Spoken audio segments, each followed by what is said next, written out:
kubasuhuza abantu mwese mukurikira Tech TV, abantu mwese mukurikirana porogaramu zacu aho muri hose mu gihugu ndabasuje cyane. So nk'uko mubashije kubimenyera buri wa gatanu tuba twabateguriye bya bintu bitanu byiza biba byihishe biba biri mu gihugu cyacu tuba tutazi. So uyu munsi twabategura urutonde rw'amahoteli meza cyane akomeye washyira no ku rwego rw'isi ari mu gihugu cyacu cy'u Rwanda. Turavugaho ibintu bigiye bitandukanye utaruzi kuri yo. So ariko mbere yuko dutangira turasaba buri muntu wese utakora subscribe adufasha kuri subscribe ndetse ana liking. Okay. So ku mwanya wa mbere tutagiye kure muri hoteli twabateguriye umunsi wa none turaza kuhasanga Menya Hotel. Ni hoteli yubatswe kera muri 1973 yubakwa n'Ababiligi mu gihugu cyacu cyo mu Rwanda igihe barimo baragikoloniza. So iyi hoteli yatwaye amafaranga menshi cyane, bayubaka ari hoteli ikomeye ndetse iri ku rwego rw'isi. Ni hoteli ubu ngubu kugira ngo uyiraremo ijoro rimwe icyumba kimwe bigusaba amadolari $173. Ni hoteli nziza cyane irimo pisine, irimo akabari nk'uko muragenda mubibona ku mashusho. Urumva ko ari hoteli nziza cyane. So ku mwanya wa kabiri turaza kuhasanga Kigali Serena Hotel. Ni hoteli y'inyenyeri 5 yubatswe muri 2008. Yubaka itwaye akayabo k'amadolari miliyoni 10. Izo ni biliyoni zirenga 11 ushize mu manyarwanda, umva ni amafaranga menshi cyane. So ni hoteli ifite ibyumba 148.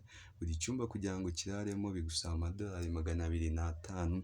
Urumva ni amafaranga meza cyane menshi, kandi ni ibyumba nyine byiza bikurura ba mukerarugendo baba bavuye ahantu hatandukanye ku isi haba hakomeye.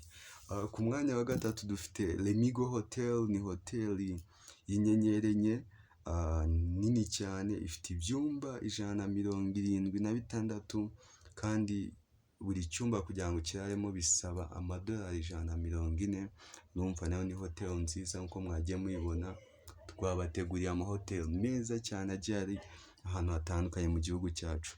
So ku mwanya wa 4 turaza kuhasanga Grand Legacy Hotel y'inyenyeri 3.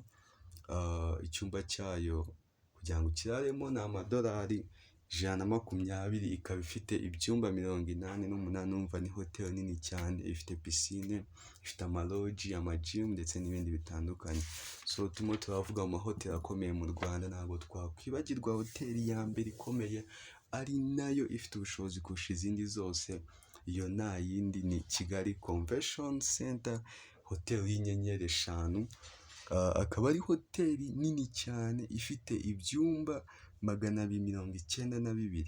Iyi hoteli rero irimo na Italian restaurant, ikagira akabari, ikagira pisine ihebuje.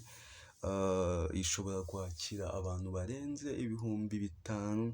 Akaba ari nayo twakiriyemo cogamu ya 2022 muri uyu mwaka. Iyi hoteli rero kugira ngo yubakwe yatwaye amafaranga menshi cyane, amafaranga miliyoni 300 z'amadolari. Tuyashyize mu manyarwanda ni amafaranga menshi cyane, yakora ibintu byinshi. Ni amafaranga ari muri biliyoni zirenga 500.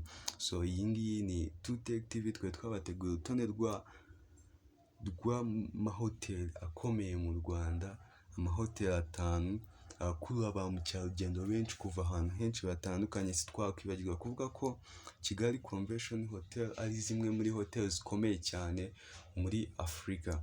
So komeza gukurikirana gahunda zacu, turagusaba gukora subscribe niba utarayikora, ukanda akazogera ndetse na liking. Thanks for watching, see you in the next video. Bye bye.